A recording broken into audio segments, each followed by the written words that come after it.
जरा सोचिए, फैले हुए शहर, भव्य इमारतें और एक ऐसी सभ्यता जिसने कभी पूरी दुनिया पर राज किया। ये था रोमन साम्राज्य अपने चरम पर। लेकिन कुछ भी हमेशा के लिए नहीं रहता। रोमन साम्राज्य बाकी सभी महान साम्राज्यों की तरह आखिरकार टूट गया। इसका पतन आंतरिक कलह और बाहरी दबावों की एक मनोरम कहानी है। यह एक ऐसी कहानी है जो हर युग के लिए बहुमूल्य सबक से भरी है। रोमन शहरों, जल सेतुओं और एम्फीथिएटर के खंडहर आज भी मौजूद हैं। वे साम्राज्य की भव्यता का प्रमाण हैं।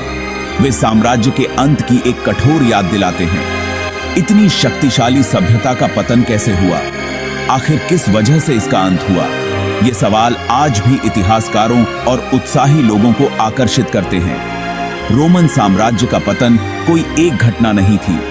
यह एक धीमी प्रक्रिया थी जो सदियों तक चली। इस जटिल दौर को समझने के लिए हमें साम्राज्य के इतिहास में जाना होगा। हमें उन कारणों की जांच करनी होगी जिन्होंने इसके पतन में योगदान दिया। मेरे साथ समय की 5 मिनट की यात्रा पर निकलें। आइए रोमन साम्राज्य के पतन का पता लगाएं। रोमन साम्राज्य की कहानी शुरू हुई 8वीं शताब्दी ईसा पूर्व में। इसकी शुरुआत इतालवी प्रायद्वीप पर एक छोटे से शहर राज्य के रूप में हुई थी। सैन्य कौशल, रणनीतिक गठबंधनों और राजनीतिक चालों के माध्यम से रोम ने अपना प्रभाव बढ़ाया। इसने अंततः एक विशाल क्षेत्र पर नियंत्रण कर लिया। इस क्षेत्र में अधिकांश यूरोप, उत्तरी अफ्रीका और मध्य पूर्व शामिल थे। अपने चरम पर रोमन साम्राज्य इंजीनियरिंग और संगठन का एक अद्भुत नमूना था। इसमें प्रभावशाली बुनियादी ढांचा था, जिसमें सड़कें, जल सेतु और सार्वजनिक स्नानागार शामिल थे। रोमन कानून और शासन ने व्यवस्था बनाए रखने और न्याय का संचालन करने के लिए एक रूपरेखा प्रदान की। इसकी सैन्य शक्ति का कोई मुकाबला नहीं था। रोमन संस्कृति, कला, साहित्य और दर्शन पर अपने जोर के साथ पश्चिमी सभ्यता पर गहरा प्रभाव पड़ा। साम्राज्य का प्रभाव अपनी सीमाओं से बहुत दूर तक फैला हुआ था, जिसने भाषा, कानून और कला पर एक अमिट छाप छोड़ी। रोमन साम्राज्य प्राचीन दुनिया में सभ्यता का प्रतीक था। ताकत की अपनी बाहरी दिखावा के बावजूद रोमन साम्राज्य महत्वपूर्ण आंतरिक समस्याओं से जूझ रहा था। इन समस्याओं ने धीरे धीरे इसकी नींव को कमजोर कर दिया। राजनीतिक भ्रष्टाचार व्याप्त हो गया। सम्राट अक्सर अपने लोगों के कल्याण से ज्यादा निजी लाभ से चिंतित रहते थे। साम्राज्य का विशाल आकार, जो कभी उसकी शक्ति का प्रतीक था, एक बोझ बन गया। इतने विशाल क्षेत्र पर प्रभावी ढंग से शासन करना कठिन था। प्रांतों और केंद्र सरकार के बीच संचार और परिवहन धीमा और चुनौतीपूर्ण था। इससे फूट की भावना पैदा हुई और संकटों का तेजी से जवाब देना मुश्किल हो गया। आर्थिक परेशानियों ने साम्राज्य के संकटों को और बढ़ा दिया। लगातार युद्धों और विस्तार ने साम्राज्य के खजाने को खाली कर दिया था। मुद्रास्फीति बढ़ गई और अमीर और गरीब के बीच की खाई चौड़ी हो गई। कभी फलता फूलता रोमन अर्थव्यवस्था लड़खड़ाने लगी। भाग 4, बर्बर ज्वार, फाटकों पर बाहरी दबाव। जैसे जैसे आंतरिक समस्याओं ने रोमन साम्राज्य को अंदर से कमजोर किया, बाहरी दबाव बढ़ता गया।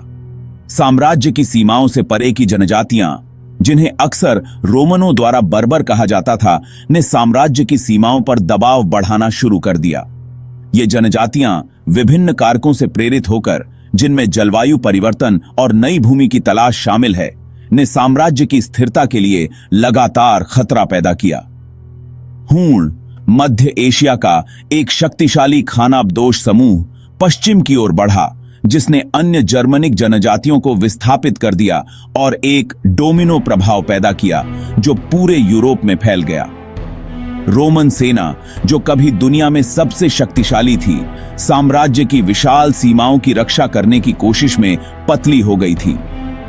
रोमन सेनाएं लंबे और महंगे संघर्षों की एक श्रृंखला में बर्बर सेनाओं से भिड़ गईं, जबकि रोमनों ने कुछ जीत हासिल की, बर्बर घुसपैठ ने अपना असर डाला। भाग 5, स्थायी विरासत। आधुनिक दुनिया में रोम की गूंज। अपने पतन के बावजूद रोमन साम्राज्य ने एक स्थायी विरासत छोड़ी जो आज भी दुनिया को आकार दे रही है।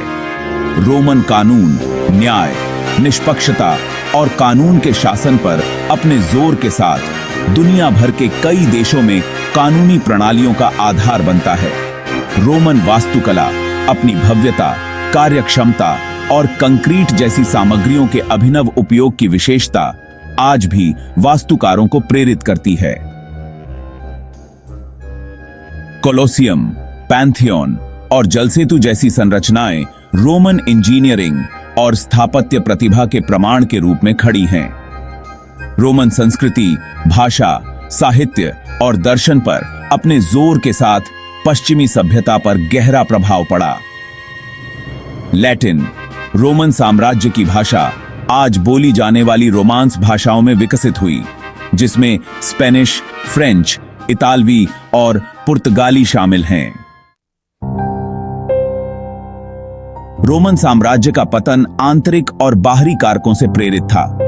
राजनीतिक भ्रष्टाचार, आर्थिक अस्थिरता और बर्बर आक्रमणों के कारण इसका पतन हुआ। फिर भी रोमन साम्राज्य आज बहुमूल्य सबक प्रदान करता है। यह हमें याद दिलाता है कि कोई भी सभ्यता पतन से अछूती नहीं है। मजबूत नेतृत्व और अनुकूलन क्षमता महत्वपूर्ण है। रोम की विरासत हमारे चारों ओर है। सेनेका के शब्दों को याद रखें, हर नई शुरुआत किसी न किसी अंत से होती है।